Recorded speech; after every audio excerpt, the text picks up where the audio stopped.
Hi all, മറ്റൊരു സിനിമയുടെ വിശേഷങ്ങളുമായിട്ടാണ് ഇന്ന് ഈ വീഡിയോ ചെയ്യുന്നത്. Lovely, it's a 3D film, Malayalam film, written and directed by Dileesh Kanaran. നമ്മുടെ ഒരു പൊളിറ്റിക്കൽ സറ്റയർ മൂവിയായിട്ടുള്ള ഠമാർ പടാർ പോലത്തെ ഒരു അടിപൊളി സിനിമ ചെയ്തിട്ടുള്ള ആളാണ് ദിലീഷ് കണാരൻ. ലീഡിങ് ക്യാരക്ടറായിട്ട് വരുന്നത് മാത്യു തോമസ്, അതോടൊപ്പം ഒരു ഈച്ചയ്ക്ക് സൗണ്ട് കൊടുത്തിരിക്കുന്നത് ശിവാംഗി, പിന്നെ വരുന്നത് ബാബുരാജ്, അതേപോലെ നമ്മുടെ മനോജ് കെ ജയൻ, മറ്റ് ക്യാരക്ടേഴ്സൊക്കെയാണ് വരുന്നത്. ആൻഡ് ഈ സിനിമ ഒരു 3D സിനിമയാണ്. ഒരു 3D fantasy comedy drama movie എന്നുള്ള രീതിയിലാണ് ഇതിൻ്റെ അണിയറ പ്രവർത്തകർ ഈ സിനിമയെ നമുക്ക് മുന്നിലേക്ക് എത്തിച്ചത് through trailer, teaser and all. പക്ഷേ പേഴ്സണലി സ്പീക്കിംഗ് 2 മണിക്കൂർ തികച്ച സിനിമയില്ല, which is A positive thing as far thus film is concerned. And ഈ 2 മണിക്കൂർ ഗ്ലാസ് വെച്ച് കഷ്ടപ്പെട്ട് ഒരു 2D സിനിമ ഗ്ലാസ് വെച്ച് കാണുന്ന ഫീലായിരുന്നു എനിക്ക് തോന്നിയത്. ആൻഡ് 3D എലമെൻറ്റ്സ്, ഈച്ചയുടെ സീനുകളല്ലാതെ യാതൊരുവിധ 3D എഫക്ട്സോ കാര്യങ്ങളോ ഒന്നും ഉണ്ടായിരുന്നില്ല, വിച്ച് വാസ് ഇറിറ്റേറ്റിംഗ്.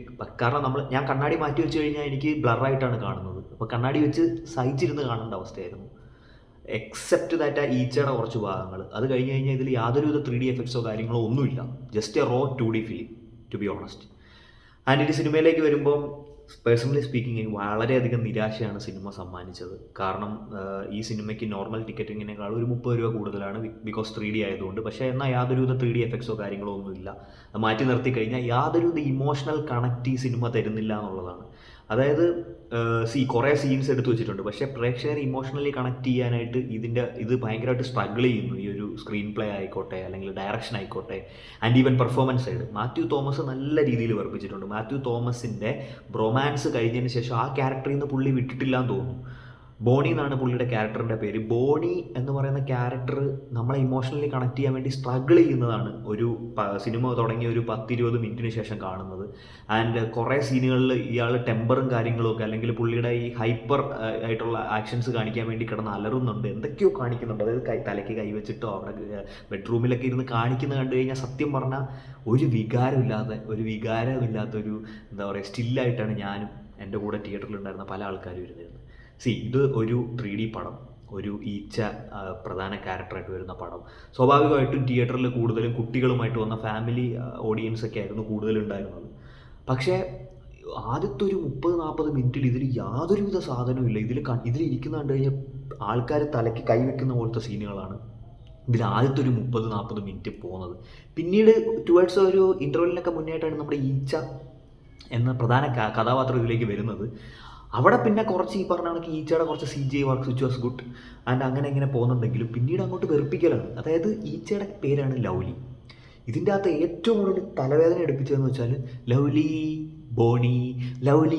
ബോണി അങ്ങനെ ഒരു അങ്ങോട്ടും ഇങ്ങോട്ടും വിളിക്കുന്നത് എന്തോ ഒരു ക്രിഞ്ച് എന്ന് പറഞ്ഞാൽ ലോക ക്രിഞ്ച്. അത് സഹിക്കാൻ പറ്റുന്നുണ്ടായില്ല. ആൻഡ് മാത്യുവിൻ്റെ പെർഫോമൻസ്, അതുപോലെ ഈച്ചയുടെ സൗണ്ട് കൊടുത്തേക്കുന്ന ശിവാംഗിയുടെ സൗണ്ട് നല്ലതായിട്ടുണ്ട്. അപ്പോൾ ക്യൂട്ട്നെസ് മെഴുകുന്ന ഈച്ച, അതോടൊപ്പം തിരിച്ച് ക്യൂട്ട്നെസ്സും മെഴുകുന്ന മാത്യു, അങ്ങനെ ലവ്ലി ബോണിയാണ് ഫുൾ ഇത്. പിന്നെ ഇതിൽ വരുന്ന 2 പ്രധാന കഥാപാത്രങ്ങളെ ഇൻസൾട്ട് ചെയ്യുന്ന രീതിയിലുള്ള ഒരു ക്യാരക്ടറൈസേഷൻ. ഒന്നാമത് മനോജ് കെ ജയൻ. പുള്ളി ഒരു ജഡ്ജാണ്, പക്ഷേ പുള്ളി ഒരു എന്താ പറയുക ഫുഡി, അല്ലെങ്കിൽ ഒരു ഫുഡ് ബ്ലോഗറിനെ പോലെ ഫുഡിന് ആസ്വദിച്ച് കഴിക്കുന്ന കുറേ സീനുകൾ, ഫുൾ ടൈം ഫുഡ് കഴിച്ചുകൊണ്ടിരിക്കുന്ന പോലത്തെ സീനുകൾ. ആൻഡ് കോടതിയിലേക്ക് വരുമ്പോൾ കോടതി ഇങ്ങനെയൊക്കെ നടക്കുമോ എന്നുള്ളത് എനിക്കറിയില്ല. പക്ഷേ ആ കോടതി സീന് ചിരിക്കാൻ എന്തെങ്കിലും കോമഡി എന്ന് പറയുന്നത് എന്തെങ്കിലും വർക്കൗട്ട് ആയത് ആ കോടതി സീനിലാണ്, which was comparatively good scene in that particular movie. ഇനി അടുത്തത് ബാബുരാജും അയാളുടെ ഒരു ടീമും എന്നും രാവിലെ അലാറം ഇട്ട പോലെ, മറ്റേ നമ്മളെ സ്കൂളിലൊക്കെ അസംബ്ലിക്ക് കുട്ടികൾ പോകുന്ന പോലെ, പരേഡ് പോലെ ബാത്റൂമിലേക്ക് മാർച്ചാണ്. രാവിലെ പ്രഭാകർമ്മത്തിന് മാർച്ച് ചെയ്തു പോകുന്നു, അതും ഒരു ബാക്ക്ഗ്രൗണ്ട് സ്കോർ ഇട്ടിട്ട്. എനിക്ക് ഏറ്റവും സങ്കടം വന്നതെന്ന് വെച്ചാൽ ഈ സിനിമയുടെ ബിഹൈൻഡ് ആയിട്ടുള്ള ടീമിനെ ആലോചിച്ചിട്ട്. കാരണം മികച്ചൊരു ടീം, നിങ്ങൾ ആലോചിക്കണം, DOP ചെയ്തേക്കുന്ന ആഷിഖ് കപൂർ, നമുക്കറിയാം പുള്ളി എത്രത്തോളം കഴിവുള്ള ഒരാളാണ്. ഇനി ആഷിഖ് കപൂർ സ്കൂളിലുള്ള ആൾക്കാരാണ് ഇതിൻ്റെ കംപ്ലീറ്റ് ടീമുകൾ. അതായത് മ്യൂസിക് ചെയ്തേക്കുന്നത് വിഷ്ണു വിജയ് ആൻഡ് ബിജി ബാൽ, ഇവർ രണ്ടുപേരും ചെയ്തേക്കുന്ന മ്യൂസിക്, അതേപോലെ തന്നെ എഡിറ്റിംഗ് ചെയ്തേക്കുന്ന ആൾ ആയിക്കോട്ടെ കിരൺ, ഇവരൊക്കെ ആ സ്കൂളിൽ നിന്ന് വന്ന ആൾക്കാരാണ്. പക്ഷേ ഇവരെ കൊണ്ട് ഇങ്ങനെ മോശം സിനിമ ചെയ്യാൻ പറ്റും എന്നുള്ളത് ഇവരിപ്പം ചെയ്ത് കാണിച്ചിട്ടുണ്ട്. അപ്പോൾ അങ്ങനെ മൊത്തത്തിൽ ആകെ നിരാശ സമ്മാനിച്ചൊരു സിനിമയാണ്. ആൻഡ് മാത്യു തോമസിൻ്റെയൊക്കെ വരുമ്പോൾ എന്താണ് കാണിച്ചു വെച്ചിരിക്കുന്നത്, ചുമ്മാ കിടന്ന് അലറുന്നത്. അതായത് ക്യാരക്ടർ പുള്ള് ചെയ്യാൻ, അല്ലെങ്കിൽ ഇമോഷണലി പ്രേക്ഷകനായിട്ട് കണക്ട് ചെയ്യാൻ സ്ട്രഗിൾ ചെയ്യുന്നൊരു ക്യാരക്ടറൈസേഷനാണ് ഈ സിനിമ ത്രൂ ഔട്ട് കാണുന്നത്. അങ്ങനെ മൊത്തത്തിൽ ഭയങ്കരമായിട്ടുള്ള. ആൻഡ് ഇതിൽ ഈച്ചയുടെ CGI works which was good. Other than that യാതൊന്നുമില്ല, 3D ഒന്നുമില്ല. ബാക്കിയെല്ലാം വെറും ബോറാണ്. ആൻഡ് ഇതിൽ കുറേ എന്താ പറയുക അഡൽട്ട് ഡയലോഗ്സ് കാര്യങ്ങളൊക്കെ ആദ്യം അതൊരു 13+ മൂവിയാണ്. കുട്ടികൾക്ക് വേണ്ടി നിങ്ങൾ ചെയ്തിട്ടുള്ളതാണെങ്കിൽ കുറച്ച് സാമാന്യ മര്യാദ ഇതിൽ കാണിക്കായിരുന്നു.